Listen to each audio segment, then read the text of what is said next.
Meus colegas, o ponto é assente.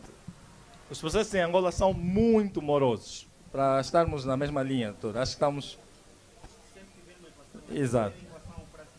Exato. Esse é um limite mínimo que estabeleci, mas pode ser outro. E algo que eu tenho chamado a atenção, e puxando a brasa para os processos laborais, é que nós podemos fazer a seguinte reflexão. Se alguém depende do salário para viver e tem um processo laboral em curso que coloca suspenso o seu salário e ele vai ficar sem esse salário no mínimo 3 anos. A pergunta que nós podemos fazer é com que quantitativo econômico ou com que valor é que aquele trabalhador ou trabalhadora vai viver nesses 3 anos. E depois, vamos pensar também no seguinte. Ele, ao perceber que vai ficar no mínimo 3 anos sem o seu salário, será que não vai achar atrativa a ideia de recorrer à justiça por mãos próprias?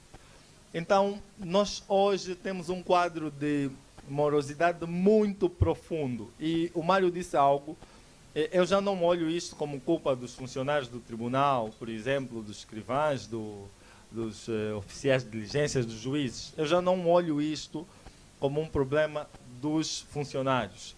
Este é um problema sistêmico e nós podemos resolver isso com investimentos. Infelizmente, nós falamos muito. Eu costumo defender que, em termos de retórica, já se falou quase tudo. Se nós formos recolher os discursos sobre a abertura dos anos judiciais, já lá no fundo, quando estava o doutor Aragão no Supremo, o discurso sempre foi esse: olha, temos de combater a morosidade. Estamos hoje em 2022, o discurso é o mesmo. A minha pergunta é, o que é que se passa? Nós temos um sistema de justiça que simplesmente, por causa da morosidade, deixa de ser credível. E eu às vezes digo, isto vai ser pesado, está a gravar, mas às vezes digo que a questão do sistema de justiça associado à morosidade traz à discussão uma crise mais profunda que a crise que existe no sistema de saúde. Eu costumo dizer que a crise da morosidade no sistema de justiça é mais profunda do que aquela que existe no sistema de saúde. Infelizmente, os processos em Angola não andam. E hoje é importante que os advogados comecem a olhar outras formas de exercer a advocacia. Se ele estiver muito preso à advocacia judicial, dificilmente vai ganhar dinheiro. Daqui a 3 anos, 5 anos, ou com o Mário que tem processo no tribunal há 10 anos, vimos uma fotografia também num processo civil. Eu costumo dizer, olha, a sala com processos mais morosos é a sala do civil e administrativo. Nós ali simplesmente não temos mesmo processos em 3 anos resolvidos. Não temos.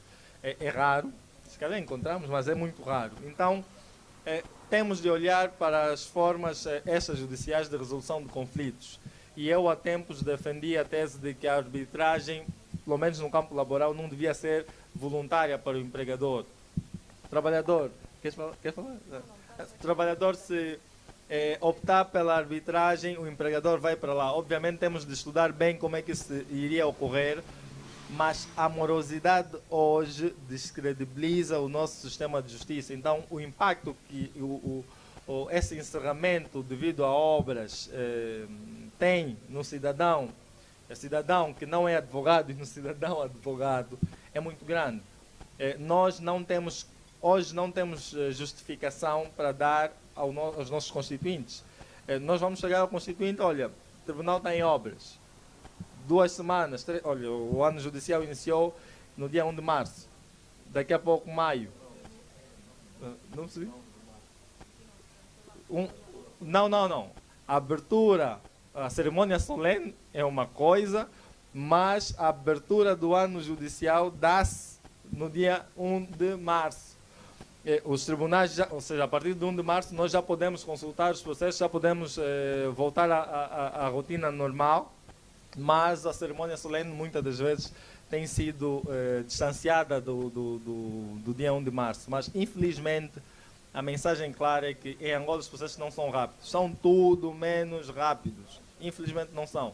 E hoje, ser advogado em Angola é desafiante. Então temos que procurar outras estratégias. Por exemplo, desenvolver formações. Os colegas têm que olhar mais para isso. Desenvolver competências arbitrais e assim em diante. Se ficarem apenas a depender de conflitos que têm a sua resolução no tribunal, colegas, não tenham falsos sonhos.